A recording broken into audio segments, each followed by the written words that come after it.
why don't you turn to somebody next to you? I'll give you about 5 minutes, okay? And halfway through, I'll tell you to change, okay? But I want you to share this story, these insights that you got from that early age, those first money memories that you had, and how that same energy shows up in your life now. Do you follow me? Oh, good. Then do it.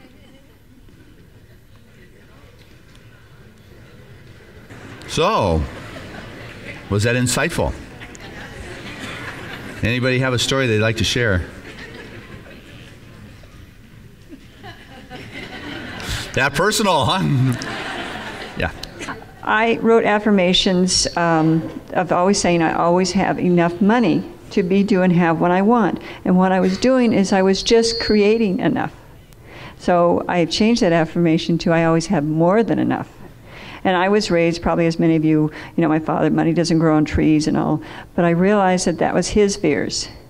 And I was able, through the church, Terry Cole Whitaker and all, to realize that that was his fears, and they weren't my fears. Beautiful. Good. All right. Yes, right there.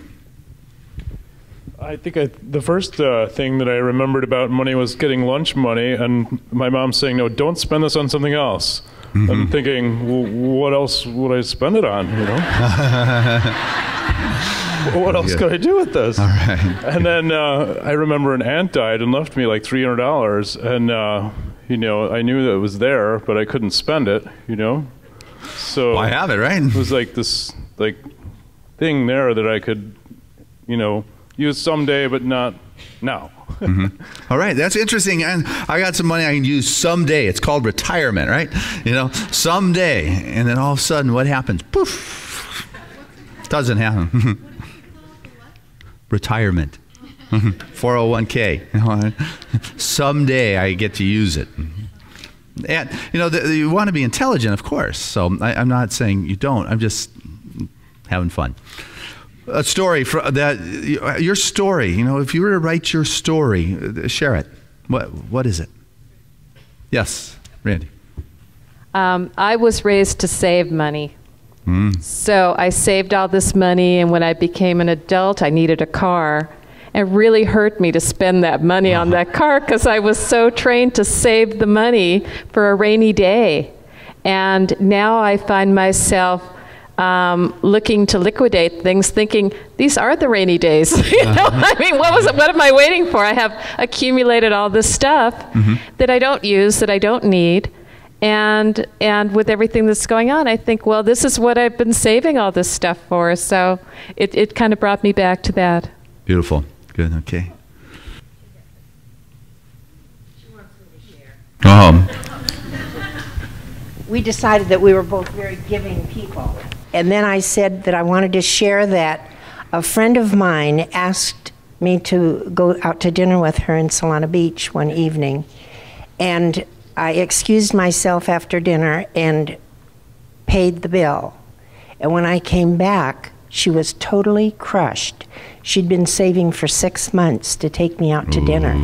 And my daughter said, boy, did you ever hurt her feelings? So I've taught now my 11 grandchildren to accept graciously. But we do sometimes tend to overstep into that area of, I get to do it because I can, and many times we need to share and allow others that good feeling of giving, which comes from the heart.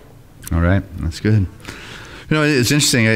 A couple guys would they met each other on the street, first time they'd seen each other in a little while, and one said, hey, I'll buy you a coffee, or let's go have coffee at Starbucks or somewhere, and he ordered a double cap flip caramel something, and the other guy ordered a decaf double whatever, however you fancy, and one guy went ahead and paid for it, and the other guy started thinking, well, what's behind this? Does he want something from me? Or now I'm going to have to buy a bigger lunch and he only bought coffee? Or, all that energy that comes just because somebody bought you a cup of coffee, all of a sudden you think, I'm going to have to buy next time, or what does he want, or whatever the story goes with it, because of those old internal tapes that are going on in there, which is why it's so invaluable. It's so valuable to see what that story is that is playing up from that childhood time. What is that story that is playing inside of you?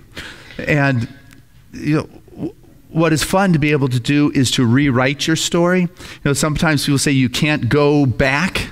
Well, I've got this wonderful tool or process or key, or call it what you want. But what you can do, and what I'm going to ask you to do, and what I am asking you to do, is I want you to rewrite that story of that charge that is played out in your life that may not have been the most positive one.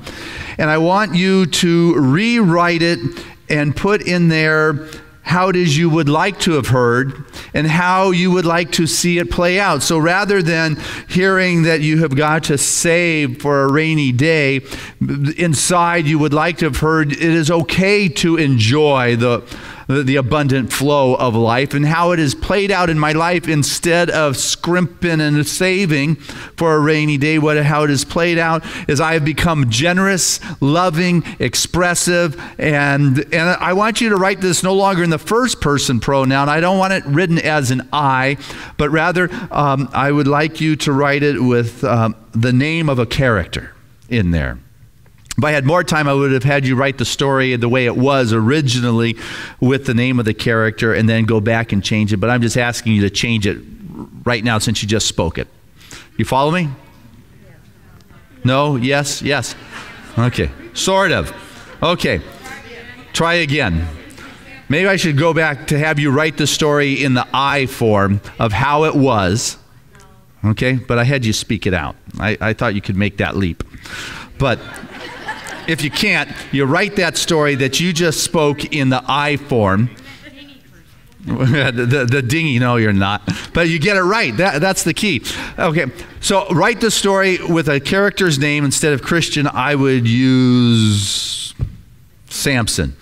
And rather than learning about when somebody stole my Sparklets bottle of dimes, and learn that somebody can take what it is I have been saving for so long. Rather, what happened is I got to share it with so many people, and it brought so much more happiness in my life. And what I learned from that is the joy of giving and sharing and circulating. Okay, that would be one of my stories.